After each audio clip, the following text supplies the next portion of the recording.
Hola, ¿qué tal? ¿Cómo están? Bienvenidos a un nuevo programa aquí en El Círculo en Justicia TV. Y hoy vamos a platicar de un tema que es fundamental, el tema de la violencia que tiene lamentablemente diversas expresiones en nuestra sociedad, pero que una de ellas es la violencia contra las mujeres que se vive afuera de las casas, adentro de las casas y que además en estos tiempos de pandemia se ha recrudecido lamentablemente. Pero para hablar de este tema, déjeme dar la bienvenida a Renata Villarreal, que es cofundadora y vocera de Marea Verde. ¿Qué tal, Renata? Hola Mario, muchas gracias por la invitación. Al contrario, Renata, gracias a ti y a Doria Vélez Salas, que es la directora de investigación del Observatorio Nacional Ciudadano. ¿Qué tal, Doria? Hola Mario, un saludo y gracias por la invitación. Gracias a ustedes, Doria, Renata. Y Renata, si te parece, comenzamos contigo. Y antes de entrarle a lo que ha pasado durante la pandemia, creo que vale la pena que nos ayuden a entender en dónde estábamos antes, ¿no? ¿Qué estaba pasando ya con qué ha venido ocurriendo a lo largo de los años con la violencia en el país contra las mujeres? Porque no es un tema nuevo, en todo caso es un tema que se adquiere otra visibilidad ahorita, pero que evidentemente llevan muchos años organizaciones como las de ustedes empujando este tema. Sí, claro, antes de entrar en pandemia teníamos, no nos gustan hablar de números, pero si nos nombramos a todas nos llevamos cuántas transmisiones, entonces vamos a irnos por números. Teníamos entre 9 y 10 feminicidios al día en México. Ahorita estamos con 11, incrementaron. Y es un buen momento para yo creo que cuestionarnos si realmente son las calles, es la hora, es la ropa, es, ¿no? Porque pues ahorita estamos, qué cantidad de la población en nuestras casas y siguen habiendo feminicidios y aparte estuvieron en aumento. Estábamos con alertas de género en estados, hay estados que tienen 2, 3 violencias de género, eso es donde estábamos parados antes. A ver, cuando hablamos, Doria, por ejemplo, que nos dice Renata, las alertas de género, que ya ahorita platicaremos de las políticas que tenemos como país y cuáles sirven y cuáles habría que reformular, pero que entiendo que esas alertas ya nos hablan, digamos, del nivel de peligro y de violencia que estábamos viviendo en el país. Es increíble cuando dices esta doble alerta, pues quiere decir que la primera no funcionó. Y claro, uno piensa, y si la primera no funcionó, ¿por qué la segunda iba a funcionar? Si es que esas son las medidas que necesitamos. Pero quisiera conocer primero, Doria, tu perspectiva sobre esto. ¿En dónde estábamos parados en materia de violencia desde antes de la pandemia? Pues de entrada, la violencia contra la mujer y la violencia de género en México se trata de un problema histórico, ¿no? Como bien lo menciona Renata, pues venimos de altos números de feminicidio y de homicidios contra mujeres que inicialmente tuvieron poco reconocimiento social, ¿no? Y ahí que es importante recordar que en la década de los 90, pues se comienza a hablar de este término de feminicidio gracias a la presión de los familiares de las víctimas, ¿no? Porque inicialmente no se quería ni existía un término que hiciera referencia a esa violencia que era ejercida contra las mujeres por cuestiones de género. A raíz de eso, pues ha habido un empuje importante de los colectivos y de familiares de mujeres que lamentablemente han perdido la vida. Y justo a raíz de eso es como podemos entender un poco de dónde surgen esas alertas de género. Sin embargo, pues lo que nos ha demostrado el tiempo que han sido implementadas y los sitios en donde han sido implementadas estas alertas de género es que realmente pues no son las medidas necesarias, ¿no? Inclusive la propia falla de cómo están constituidas viene del propio nombre, ¿no? Estás hablando de una alerta de género, entonces en teoría debería ser algo que se pudiera implementar antes de que ya estuviera la emergencia, no es algo que implementes una vez que ya está comprobado y convenciste a las instituciones de que hay un ejercicio de violencia crónico contra las mujeres, ¿no? Y adicionalmente, pues vemos que no hay indicadores tan claros que prueben qué tanto están siendo útiles las líneas de acción implementadas. Entonces, pues estamos cayendo, sobre todo en la narrativa oficial, en un discurso un tanto simplista, en el cual pues únicamente hablamos si existe o no existe el problema en función de las cifras oficiales, desconociendo que por la naturaleza de este ejercicio de violencia, pues en muchos casos las mujeres no pueden acudir a interponer una denuncia, no pueden llamar a veces al número de emergencia y eso por toda la construcción que hay detrás de ese delito, ¿no? Y otra manera en que lo simplificamos en la narrativa oficial es que decimos, bueno, pues ya hay una alerta de género, ya se está atendiendo, pero nunca vemos más allá. Entonces, ese me parece que ha sido el estado del problema desde hace muchos años y ahorita se está recrudeciendo no solo por las condiciones de pandemia, sino por el tipo de respuesta y discurso que dan las propias autoridades. Que ahora iremos hacia allá, hacia la respuesta de las autoridades. Solamente quisiera detenerme, Renata, en una cosa que a lo mejor para ustedes es hasta cansado a veces tener que explicar esto, pero yo creo que un programa, sobre todo uno como esto, tiene que aprovechar para hacer pedagogía de pronto. El tema del feminicidio, ¿no? Y siempre hemos escuchado, y por eso digo que a lo mejor ya están hasta cansadas de oír eso, argumentos que, pues algunos ya hemos entendido que no tienen fundamento como, oye, pero una muerte es una muerte, se mueren más hombres víctimas de la violencia que mujeres víctimas de la violencia, lo cual es cierto. También es cierto que esas muertes de los hombres también son provocadas por otros hombres, como la mayoría de las muertes de mujeres son provocadas por otros hombres, no por otras mujeres. Pero me gustaría nada más un poquito para ponerle palomita y regresar a nuestro tema, pero creo que vale la pena explicar un poquito por qué es importante el término de feminicidio y por qué vale la pena en el conjunto de la violencia que vivimos en la sociedad, de pronto entender esta en particular y qué refleja o qué manifiesta y por qué es importante. Yo creo que lo que no se nombra no existe. Y nombrar las cosas es muy importante. Estábamos platicando hace unos días sobre, por ejemplo, la ley Olimpia, ¿no? Que acaba de ser aprobada a nivel nacional. Y todas las fallas que vemos, ¿no? Que podrían ocurrir. Y es como, sí, hay fallas, las leyes, hay muchas leyes, somos de los países que más leyes tenemos. Sí, Eh, sí, sí. que no funcionen, pues es otro tema, pero ahí están las leyes. Y al no nombrar algo no existe, no hay algo que te diga esto es ilegal, no lo puedes hacer, está mal, serás investigado, no puedes ir a denunciar antes de que hubiera esto, pues no podías denunciar violencia digital porque no era un delito, etcétera, etcétera. En la historia de la humanidad, no solo de México, las mujeres pues éramos vistas como un objeto, ¿no? Nos cambiaban por vacas, nos teníamos que pedir permiso para estudiar, permiso para trabajar, para viajar, no podíamos tener casas, éramos como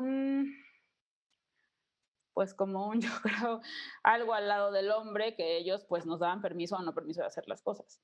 Esto yo creo que más bien esto socialmente provocó el discurso con el que vivimos ahora, ¿no? La violencia con la que vivimos ahora y yo creo lo que hemos visto y trabajado no es algo realmente de los gobiernos, es algo social. Es algo social, es algo con lo que vivimos en las casas todos los mexicanos y mexicanas, unos más, otros menos, pero socialmente así es. Y nombrar los feminicidios, porque como tú dices, sí se mueren más hombres que mujeres. Eh, el tema es cuáles son las circunstancias, cuáles son los castigos. A veces los castigos son más por entrar a una tienda a robar una televisión que por violar a una mujer. Entonces, yo creo que entender el dónde nos colocan las leyes y cómo nombramos lo que nos pasa a las mujeres es algo sumamente importante porque un homicidio y un feminicidio es completamente diferente y no son las razones, uno no necesita razones para matar a alguien, ¿no? Sino son las circunstancias que hace que estas cosas tengan que ser tratadas de otra forma, sobre todo para trabajar en la prevención. No se pueden tratar igual las cosas y se necesita tener como un trabajo diferente. No vas a combatir de igual manera el narcotráfico que el feminicidio, ¿no? Entonces, yo creo que por eso es importante nombrar las cosas como son, como feminicidio. Y ahí, Doria, si nos ayudas a complementar esta idea, porque entiendo que parte es entenderla o visibilizar, como decía Renata, en el sentido este de lo que no se nombra no existe, que es una violencia particular, ¿no? No es una balacera en la calle donde de pronto muere un hombre y muere una mujer, eso no es un feminicidio porque fue circunstancial que muriera esa mujer, no tenía que ver con que pasaba por ahí, no con ser mujer, digamos, ¿no? Y entiendo que por ahí va parte del asunto. Exactamente, se trata de una manera en que puedes caracterizar el ejercicio de la violencia.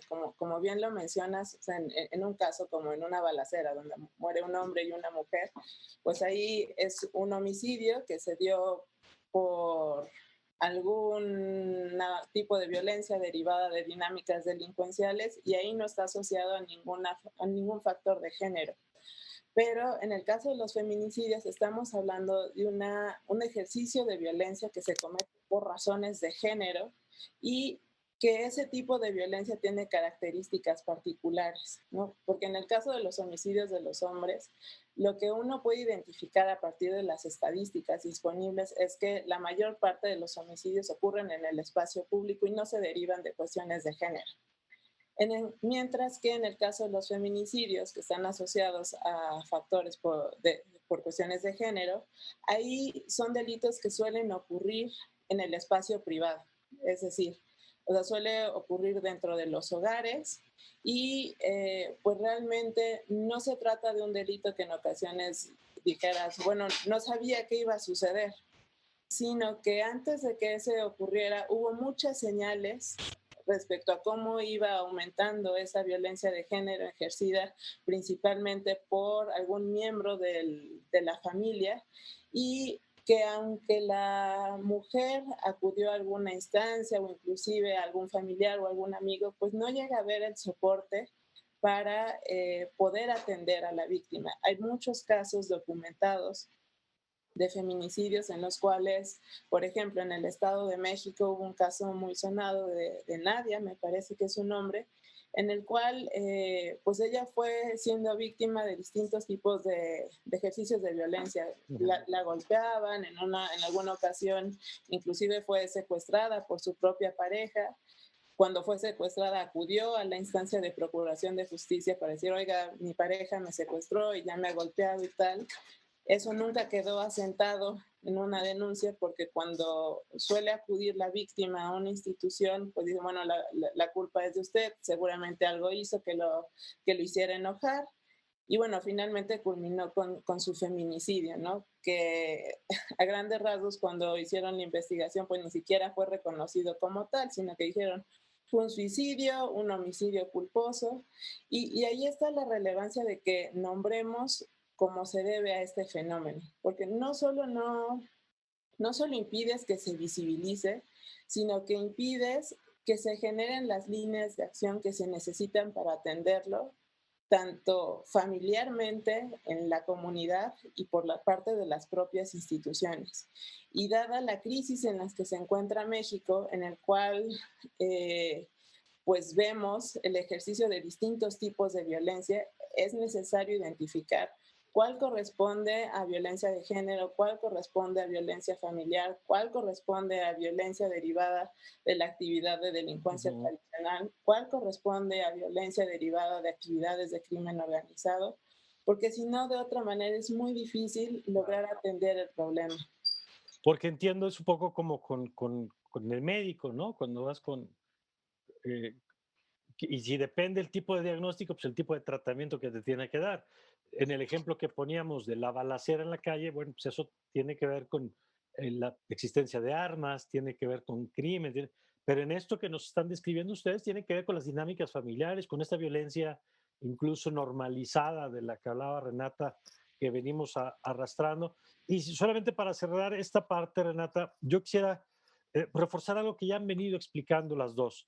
Y es entender que si bien hemos puesto el foco en los feminicidios, en la parte de la conversación pública, pues porque evidentemente es el grado más alto de violencia y porque ahí no hay marcha atrás, es solo una expresión más de lo que ustedes ya han descrito como una escala, digamos, donde hay muchas expresiones, de tal manera que cuando hablamos, como en este programa, de la violencia contra las mujeres, no solo hablamos del feminicidio, sino que hablamos de esas otras expresiones que me gustaría, siguiendo con lo que planteaba Renata, también nombrar para también empezar a reconocer esas otras formas que están ahí y que no necesariamente tienen que llegar al feminicidio para que sean graves o para que nos deban preocupar, ¿no?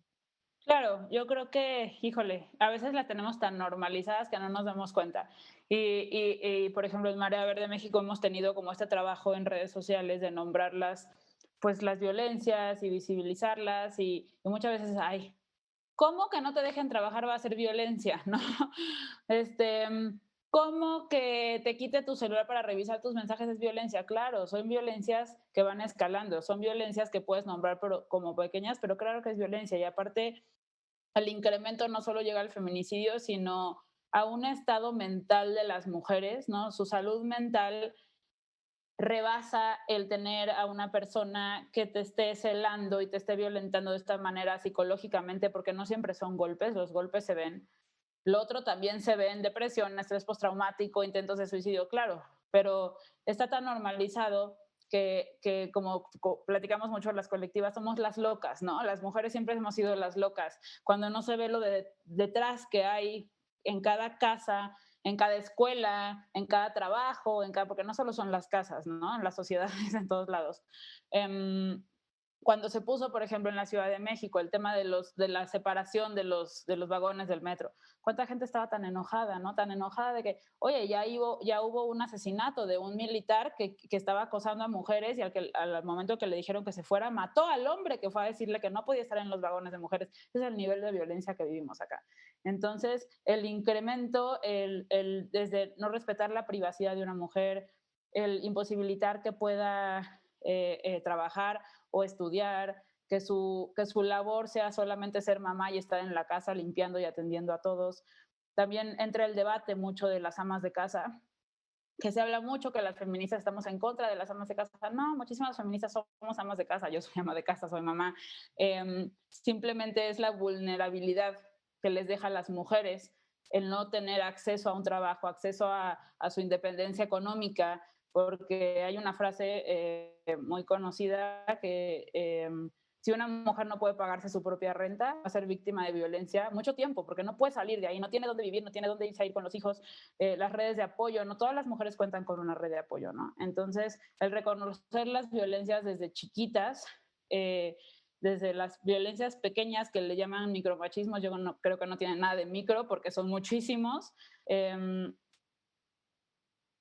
y yo creo que es ir poco a poco con nuestros hijos, con las que somos mamás de hombres, por ejemplo, las que tenemos ese contacto con hombres, es muy complicado. Yo lo veo, mi hijo va a cumplir 16 años y yo le inculco un cierto tipo de educación, ideas y todo, pero de la escuela, de la televisión, socialmente trae otras cosas, es una pelea constante y así vivimos las mamás, ¿no? Por lo menos las feministas, haciendo estas redes para cambiar socialmente, porque claro que es un tema de la procuración, pues no va a pasar por parte de nosotras, ¿no? Por parte de colectivas ni asociaciones. La procuración de justicia es por parte del Estado. Pero sí exigir un cambio y generar un cambio sí depende de todos nosotros y todas nosotras, conocer los tipos de violencia. Ahorita en noviembre estamos una red de colectivas que nos unimos a partir del 25 de noviembre, donde vamos a estar visibilizando las violencias a partir de noviembre, nombrándolas. Creo que es un ejercicio muy importante también para que los hombres puedan ir identificando muchas cosas que ellos ni se dan cuenta que Claro. accionan, que está mal hecho, porque lo tenemos tan normalizado que para ellos es muy normal, ni siquiera se dan cuenta de algunas acciones que hacen que nos violentan a nosotras. De acuerdo. Vamos a hacer una pausa, si me lo permiten, y regresando después de este recorrido que hemos hecho con ustedes de los conceptos, de los feminicidios, de las escalas o de la violencia en sus diferentes expresiones, vamos a ver qué pasó o qué ha pasado durante estos meses de la pandemia, qué dinámicas se generaron, qué problemas se están evidenciando. Si les parece eso, comenzamos regresando a este corte. Ya volvemos aquí en el circo.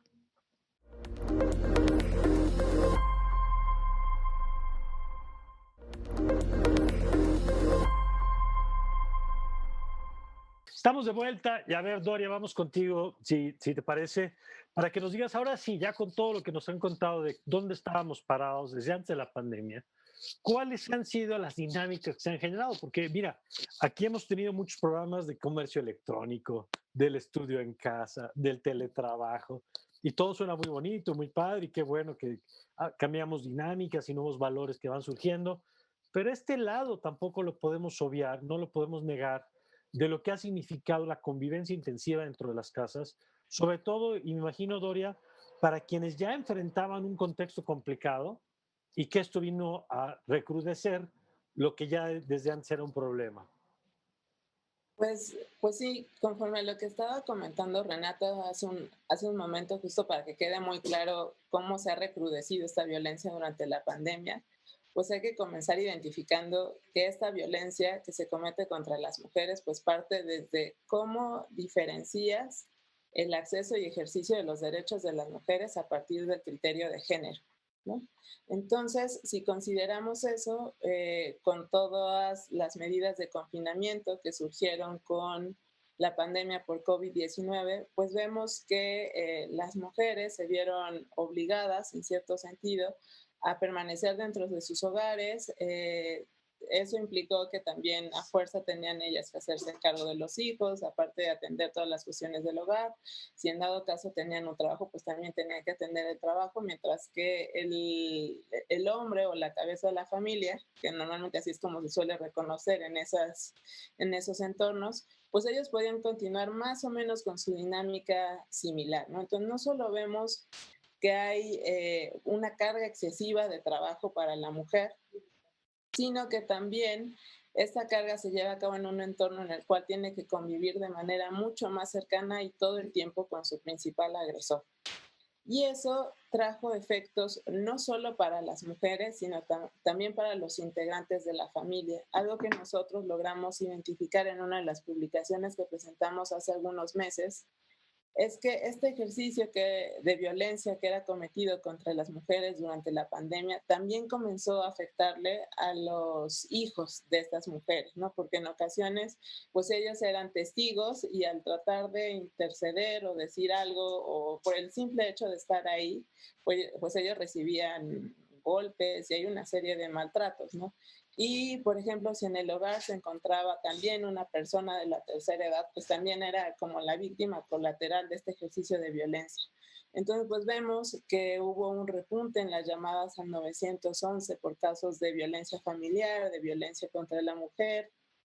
Vimos repunte igual por algunos delitos que son contra la libertad sexual. Entonces vimos que todos estos casos que llegaban a reportarse pues fueron aumentando, pero no se vio tan claro ese reporte, por ejemplo, en las carpetas de investigación. Sí pudimos ver algún alza en algunos delitos de fuero común, pero no revelaban tanto esta intensidad del incremento de la violencia, y eso se debe a razones que están asociadas con este tipo de violencia, porque pues es mucho más fácil que a lo mejor en algún descuido que tiene tu agresor, pues que puedas llamar y pedir auxilio, pero es mucho más complicado que vayas, acudas a una institución, presentes la denuncia y la ratifiques, porque eso va a traer consecuencias dentro de tu hogar, ¿no? Vaya, no Claro. va a ser algo que pase desapercibido para el agresor, ¿no?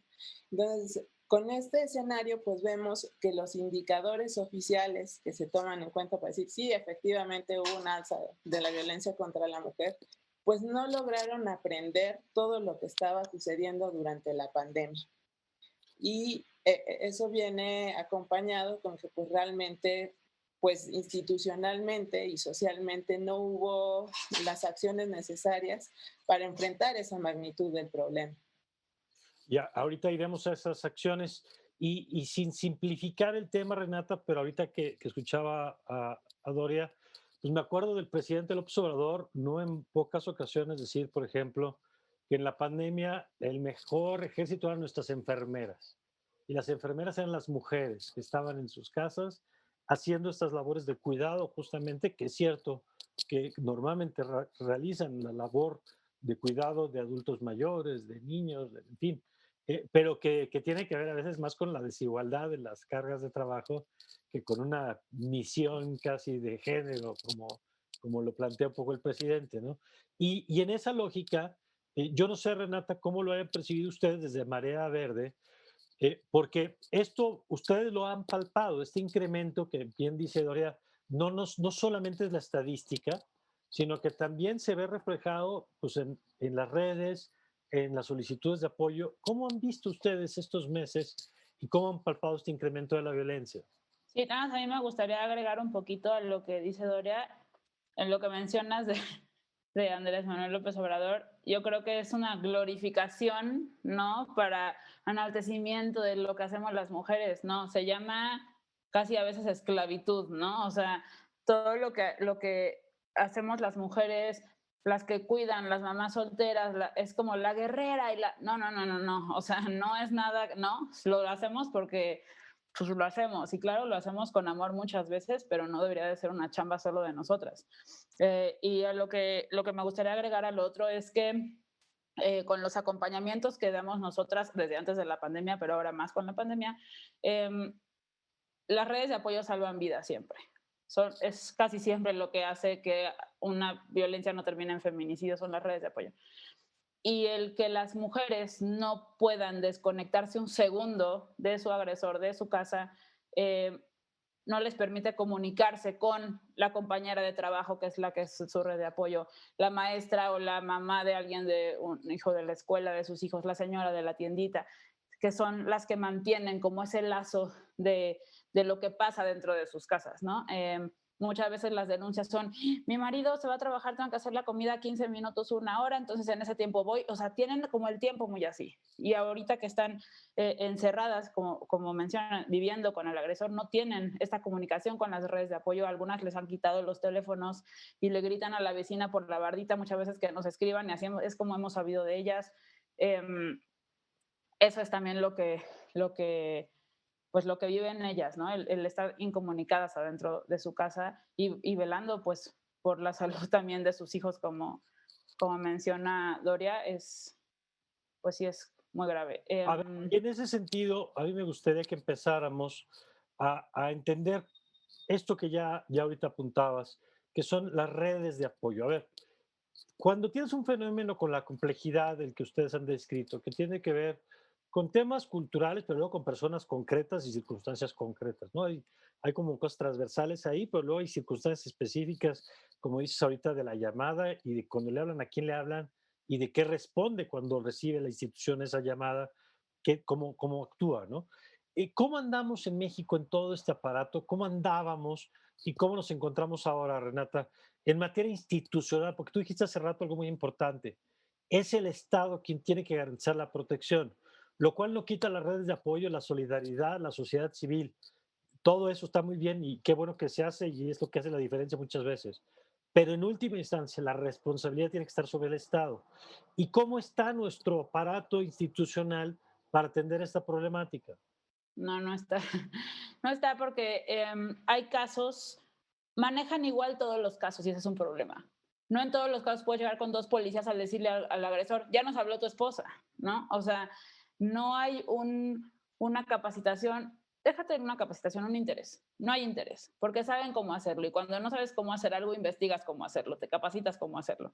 En las llamadas es cuando llegan, porque no siempre llegan, por ejemplo, cuando es un caso ya de que hablan los vecinos porque están escuchando la violencia, porque están escuchando los gritos o los golpes o lo que sea, a veces llegan. A veces llegan media hora tarde, a veces ni siquiera llegan. Esa es la primera, ¿no? Y la segunda es cuando mujeres lo logran denunciar, porque muchísimas ni siquiera pueden denunciar.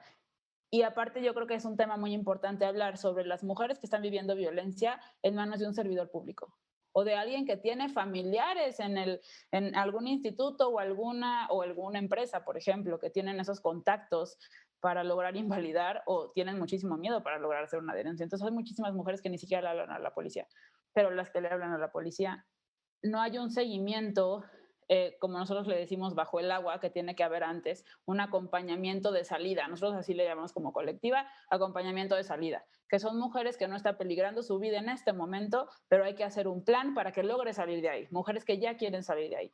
Se les empieza a dar terapia psicológica, tenemos un círculo de mujeres en terapia psicológica para apoyarlas emocionalmente para lograr hacer este cambio.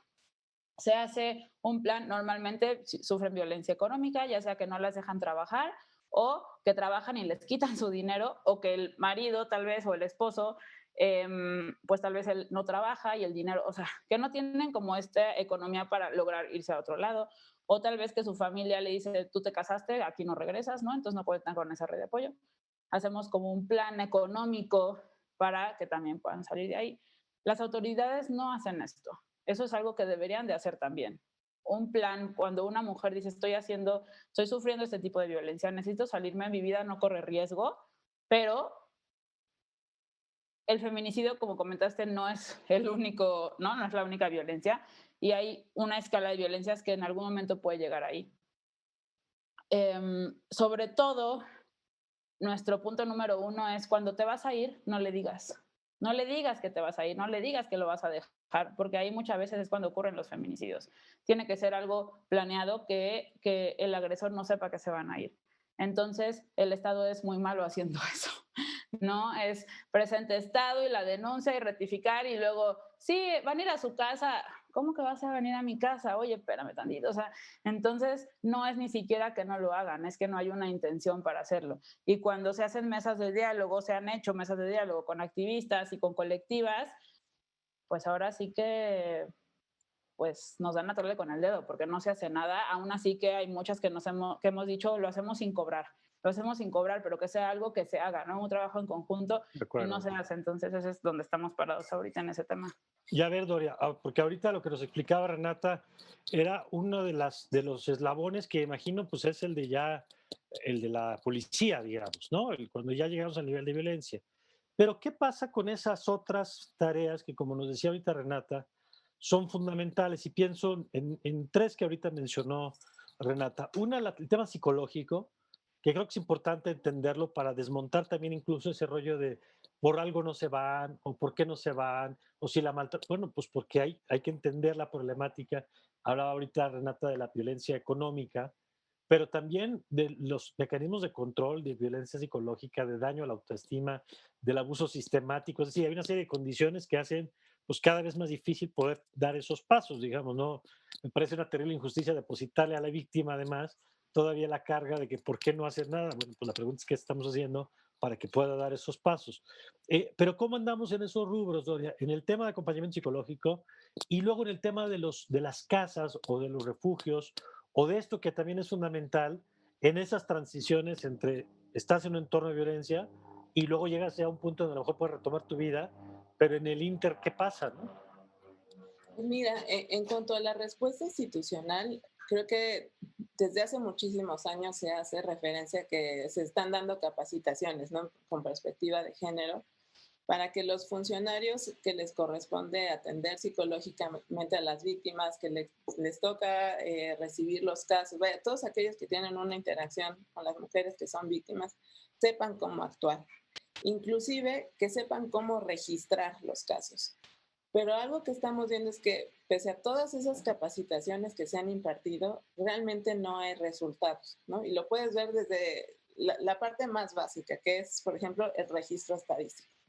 Nosotros identificamos que, por ejemplo, en el caso de Veracruz, hubo una corrección de miles de feminicidios que dejaron de registrar como feminicidios y dijeron, bueno, ya no son, ahora son homicidios de mujeres. Sin dar ningún tipo de explicación, simplemente dijeron, hacemos ese cambio estadístico. Sabemos que hay casos como en el de Nadia que mencioné al inicio del programa, en el cual no reconocen el feminicidio porque dicen, no, fue un homicidio culposo, se suicidó, vaya, no pueden identificar aquellos rasgos que dan cuenta del feminicidio y de la violencia de género que se comete. Entonces, cuando llegan con alguna institución, el funcionario realmente no tiene ese chip y continúa recreando esta conducta social que está normalizada. Entonces, continúa recayendo todo el peso sobre la víctima y en aquellos casos en los cuales, pues, sí se encuentra con un funcionario que tiene este conocimiento y tiene esta sensibilidad, pues las instituciones realmente, hay algunas que se encuentran rebasadas. Por ejemplo, a raíz de estos recortes que ha habido del presupuesto, pues vemos que la parte de recurso humano destinada a la atención de estas materias pues fue recortada y justo se puede ver una disminución del presupuesto que se ejerce para estos temas, ¿no?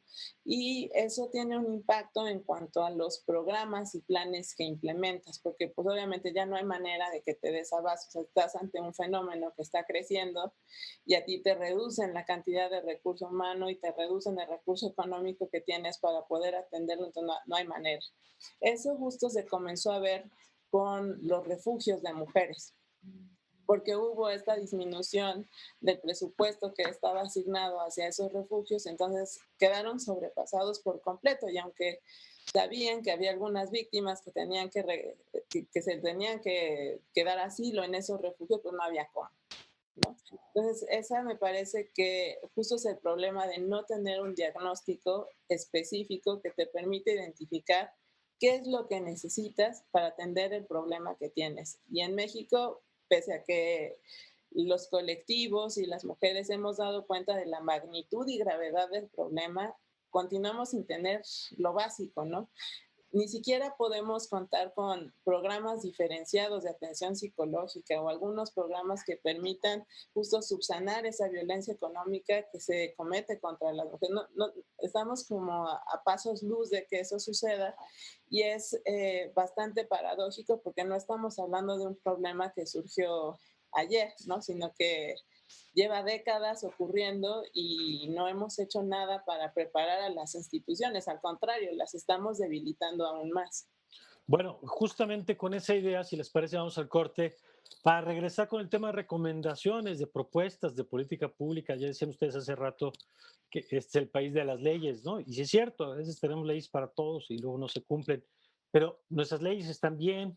Es un tema de instituciones, cómo están nuestras instituciones, cómo están respondiendo, incluso yo diría, a las demandas de las mujeres particularmente, que yo diría son uno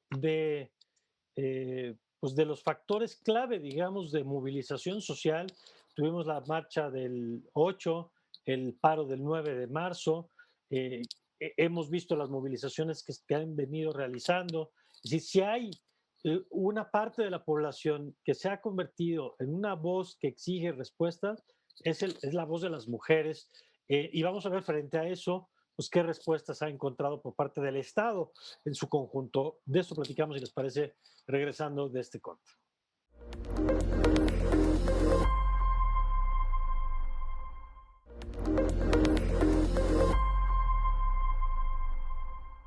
Bueno, estamos de regreso y ya después de que hemos escuchado la problemática que se vive y de lo que ha ocurrido en términos de recortes, incluso como decían ahora, de algunas tareas fundamentales, bueno, platiquemos de las soluciones. Y a ver, Renata, yo sé que es un tema muy complejo, pero vamos poniendo un poquito las piezas sobre la mesa. Eh, Entiendo que es un asunto de leyes, de presupuestos, de política pública, pero también de algo que tú has mencionado y que me parece muy relevante, que es el tema educativo. Es decir, el tema de cómo traemos, sobre todo los hombres, ¿no? Muchas cosas incorporadas o normalizadas o socialmente normalizadas, que creo que también tendríamos que atender como en ese piso que a lo mejor es de más largo plazo, pero que es quizá de fondo y que no solamente es la parte punitiva, ¿no? Que es, claro, castigar a quien comete algún acto de violencia, pero que hay que ir también hacia las causas más profundas del tema. Entonces yo empezaría un poquito por pedirles, si quieres, Renata, empezamos contigo, ¿cuál sería esta lista de temas que tendríamos que empezar a atender para que en algún momento podamos poder contar una historia diferente de la que hemos escuchado hoy? Yo creo que lo principal es atender las emociones y la comunicación en las familias. De ahí es fundamental y de ahí partirá todo. La mayoría de familias que crecen con violencia ejercen violencia y cada vez más violencia. Em, yo creo que el que haya un número de 34% de mujeres que están criando solas a sus familias, a sus hijos, es muy importante.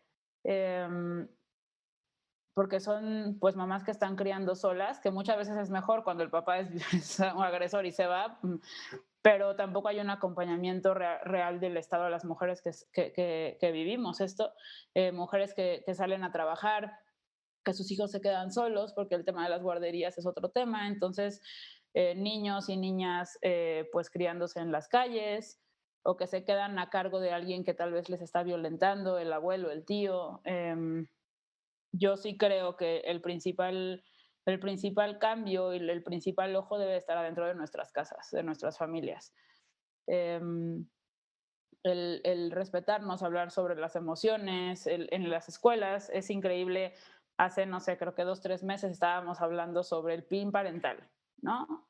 los niños y las niñas les vamos a hablar sobre educación. Claro que sí, por supuesto, ¿no? De ahí viene también todo, de ahí viene que las generaciones de adolescentes y adultos no crean que tener relaciones sexuales con una mujer inconsciente en estado de ebriedad es tener relaciones, es violencia sexual, ¿no? Yo creo que todas esas cosas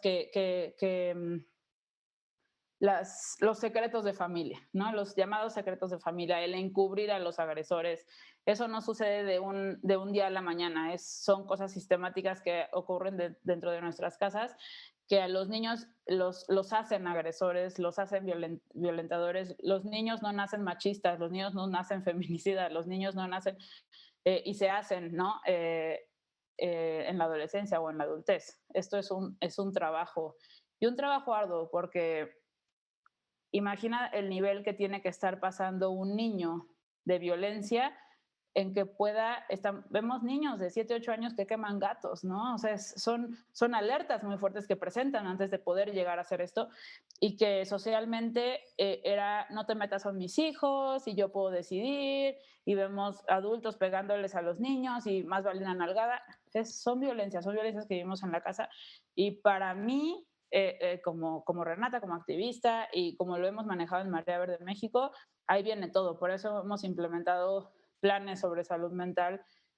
Ahorita tenemos grupos de adolescentes y tenemos una cantidad de mamás y adolescentes escribiéndonos, pidiéndonos ayuda, que eso también pues es conmovedor y es bueno, es alarmante obviamente, pero es bueno ver que cada vez son las edades más chicas que van haciendo conscientes estas cosas, ¿no? Es una generación nueva, generaciones nuevas que nombran las violencias y generaciones nuevas que nombran la salud mental y que piden ayuda y que ven que algo está mal, y yo creo que eso es un avance, ¿no?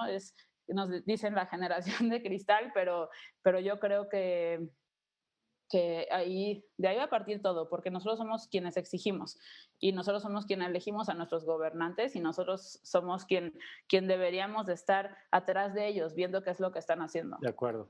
A ver, Doria, yo quisiera conocer también tu perspectiva sobre esto. Si quieres, arrancamos sobre este tema componente educativo y ahorita vamos escalando, digamos, hacia otros como estos de las instituciones, las policías, la Procuración de Justicia, los tribunales, es decir, todos los actores que tienen que ver.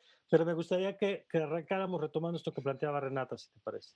Claro que sí, pues creo que la principal labor debe recaer en el ámbito educativo, y ahí sería pertinente justo diseñar algunos programas que le permitieran experimentar a los posibles violentadores de mujeres qué es lo que implica ser mujer, ¿no? Hay algunos ejercicios que se han implementado en otros países para que puedan experimentar esa otra edad, y entonces de esa manera pueda entender cómo ese ejercicio de violencia que han normalizado de distinto tipo desde su hogar no está bien, ¿no? Justo así puedes generar un poco de más empatía con las víctimas y entender de una mejor manera en qué consiste esa dinámica y qué es lo que está mal. Para eso tendría que hacerse algunos ajustes, obviamente, en los programas educativos, pero también en los programas que vemos en la televisión, y los cuales están al alcance de los niños, ¿no? Porque sobre todo en la etapa temprana en que está en conformación el cerebro de los niños, es importante ir generando cierto material que permita que la formación de los mismos no lleve a generar ese tipo de personalidades que en un futuro se convertirán en posibles violentadores.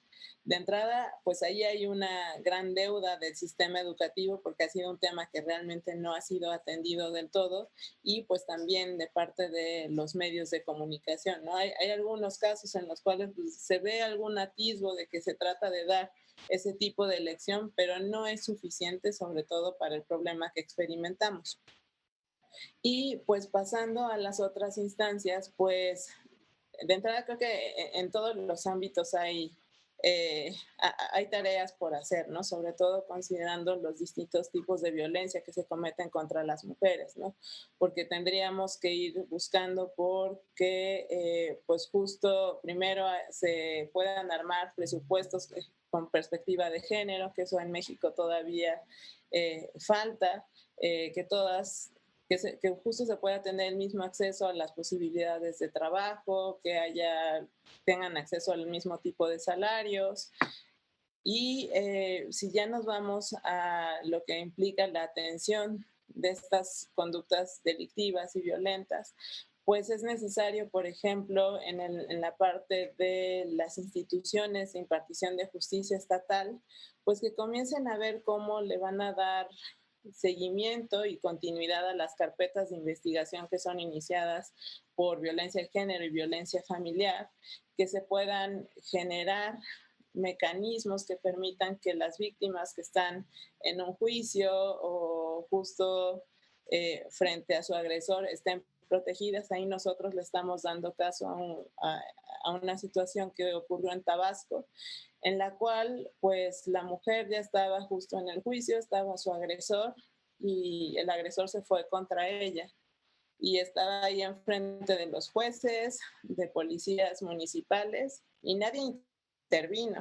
O sea, todos estaban viendo cómo le estaba agrediendo, inclusive al final los policías inclusive le robaron su dinero, ella quedó hospitalizada, actualmente pues ya recuperó el habla, está en mejores condiciones, pero vaya, en el momento nadie metió las manos, ¿no? Entonces creo que es necesario generar esos mecanismos, inclusive instalaciones en las cuales las mujeres puedan estar seguras cuando están ante estos casos y pues generar instrumentos de medición diferentes, ¿no? Porque es claro que no estamos identificando ni los tipos de violencia ni la magnitud y no conocemos así a profundidad, al menos las instituciones no conocen a profundidad el problema, ¿no?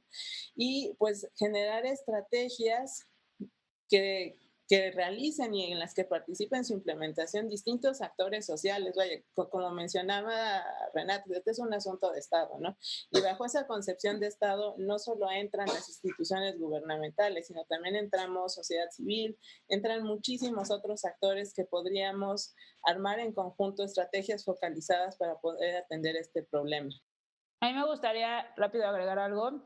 Lo que hemos visto nosotros, un problema con el que hemos pues ya vivido un tiempo, es que en los refugios es otro tema también de mucho tiempo, pero muchas veces mujeres o mujeres de colectivas hemos tenido que tener en nuestras casas o en nuestros, buscarles un lugar a mujeres que estén viviendo situaciones de drogadicción, por ejemplo, o que tengan alguna condición mental, alguna enfermedad, lo que sea, porque no las aceptan en estos refugios, que eso también es otro tema.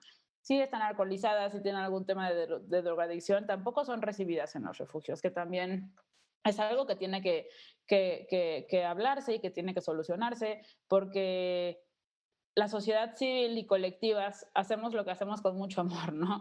No tenemos sueldo y trabajamos y hacemos lo que podemos, pero tampoco podemos estar tomando nosotros ese papel. No podemos hacerlo, no tenemos ni los recursos, ni las medidas de protección, ni el conocimiento muchas veces para atender a este tipo de mujeres que necesitan este tipo de ayuda. Creo que es un buen tema para poner en la mesa también en el tema de la ayuda y los refugios para mujeres. Y yo te agregaría uno, Renata, que me gustaría tu opinión, y ahorita el de Doria, que es el tema de lo local en esto, porque de pronto creo que este movimiento del que mencionábamos hace rato, ¿no? Este movimiento nacional que ha logrado visibilizar temas como los que ahora estamos platicando, ha interpelado mucho al gobierno federal. Creo que el gobierno federal no se ha dado por enterado como debería, dada la dimensión del problema, pero que no solo toca al gobierno federal. Y pienso el papel de lo local, desde los jueces, ¿no? Las juezas de lo local, hasta los ministerios públicos, a las policías que mencionabas,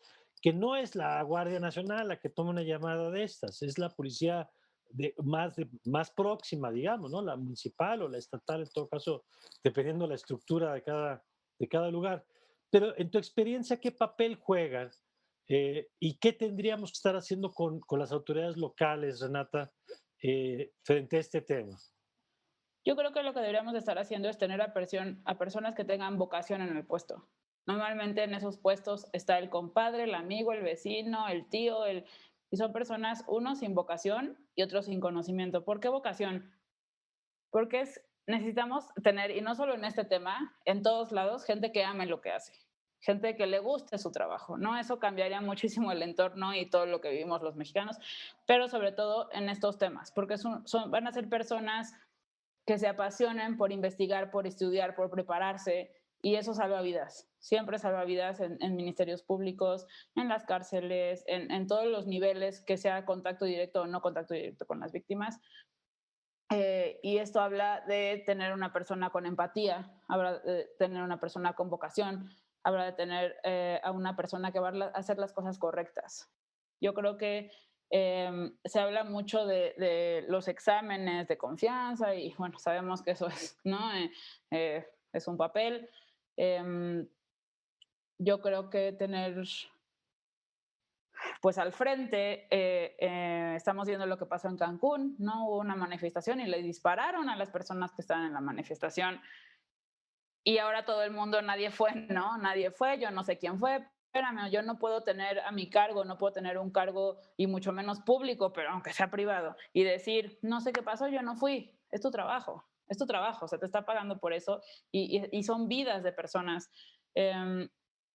Yo creo que deben de haber exámenes, por ejemplo, en Suiza se maneja esto a la perfección, hay países donde se maneja a la perfección, tenemos una cultura que nos está pisando los talones, pero hay manera de cambiarlo poco a poco, ¿no? Yo creo que tener personas preparadas y una vigilancia, si se pudiera, social, despedir a las personas que incumplan con este tipo de cosas. Normalmente pasa como en la iglesia, ¿no? Alguien hace algo y en vez de correrlo lo cambian de puesto y así van rolando. Entonces yo creo que sería una vigilancia permanente y cesión de cargos a personas que no estén dando el ancho en su trabajo. De acuerdo. Doria, por favor. Pues de entrada, igual de acuerdo con lo que menciona Renata, pues creo que sería necesario institucionalizar realmente lo que se requiere. Vaya, necesitamos respuestas de los funcionarios públicos independientemente de si tienen la voluntad o les interesa el tema, ¿no? Porque finalmente ese es su trabajo. Y pues en ese sentido, como bien mencionas, realmente buena parte de la responsabilidad recae en las instituciones estatales y me parece que eso luego queda un poquito de lado y en ese sentido pues es necesario que las instituciones estatales digan sí, efectivamente este tema también es mi responsabilidad y que no se queden callados, por ejemplo, cuando hay una serie de exigencias al gobierno federal, sino que digan, a ver, yo también soy parte de eso, ¿no? Porque prefieren mejor hacerse a un lado y no reconocer la responsabilidad que a ellos les toca. Y en ese sentido, pues es necesario revisar que en sus programas efectivamente se contemple algo que sea para prevenir, no solo para atender la violencia que ya se ejerce, sino para prevenirla. Porque tampoco es tampoco es el mejor escenario que digamos, bueno, ahora sí, ya que está pasando la violencia, ahora sí la voy a atender. No, o sea, tienes que trabajar, por un lado, en la prevención, tienes que trabajar en la atención, tienes que trabajar en la contención y protección. Entonces, creo que hay algunas entidades federativas que quedan mucho a deber y también saber cómo tener esta interlocución con la sociedad civil, los familiares que están justamente pidiendo que haya resultados en este tema. Algo que ha sucedido en México durante los últimos años es que cuando comienza a haber cierta presión para que las cosas cambien, dicen, vamos a hacer una mesa, ¿no? Y vas a una mesa donde van a estar todas las instituciones, pero son mesas en las que absolutamente nada pasa, ¿no? Y simplemente es dar a tole con el dedo y bajar un poco la presión mediática y que hay de sociedad civil para que se atienda cierto problema, ¿no?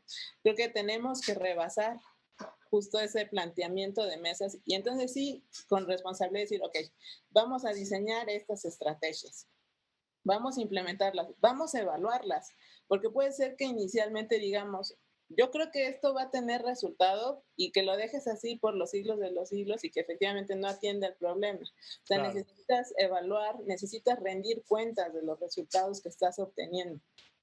Entonces, creo que si no cambiamos ese chip y justamente diseñar todo con base en evidencia, difícilmente en las entidades federativas va a poder cambiar algo. Y te digo que pasa algo, Mario, rápido, sí. Como comenta Doria, lo de la capacitación, nosotros como en las colectivas, estamos en comunicación en la mayoría de las colectivas, ¿no? Sabemos lo que pasa en los estados, en los municipios. Y ahorita, por ejemplo, que van a haber elecciones el próximo año, que estamos ahí medio cerca o que alguien está dejando el cargo, nos buscan. Es que queremos hacer meses para cumplir su cuota de género, ¿no? Para cumplir, hicimos esto en nuestro cargo y de eso no se trata. Lo hacen ya al final cuando les faltó. Y es algo que debe de haber interés para hacerlo, porque es tu trabajo hacerlo, no solo para hacer un check de si hubo capacitación en temas de género. Y con eso ya lo doy por cubierto, ¿no? Por supuesto. Pues yo les quiero agradecer este tiempo que nos hayan permitido entender mejor este tema. Renata, si alguien además quisiera acercarse con ustedes, entiendo que a lo mejor pueden acercarse para canalizar a alguien o que requiera ayuda, que pueda tocar base también con ustedes, ¿no? Sí, estamos en nuestras redes sociales como Marea Verde México o en el correo como mareaverdemx@gmail.com y nosotros hacemos atención y canalización también. Muy bien, Renata, muchas gracias. Gracias. Gracias, Doria, muchas gracias. Al contrario, gracias a ti. Gracias y bueno, pues seguimos atentos también al trabajo del observatorio, por supuesto, en este y en otros temas. Gracias a las dos y gracias a usted, como siempre, por habernos acompañado aquí en una nueva edición de En el Círculo. Yo sé que se lo digo frecuentemente, pero seguro usted conoce a alguien que este programa, una mujer o un hombre, ¿eh? Yo creo que muchos tendríamos que entender mejor este tema, independientemente del género, independientemente de las circunstancias, creo que todos tendríamos que entender mejor este tema y aquí nuestros invitados nos han ayudado a tener un panorama más completo, así que si usted gusta compartir este programa, se lo vamos a agradecer. Siga con nuestra promoción aquí en Justicia TV. Yo soy Mario Campos y les deseo como siempre que tengan ustedes un magnífico, pero un magnífico día.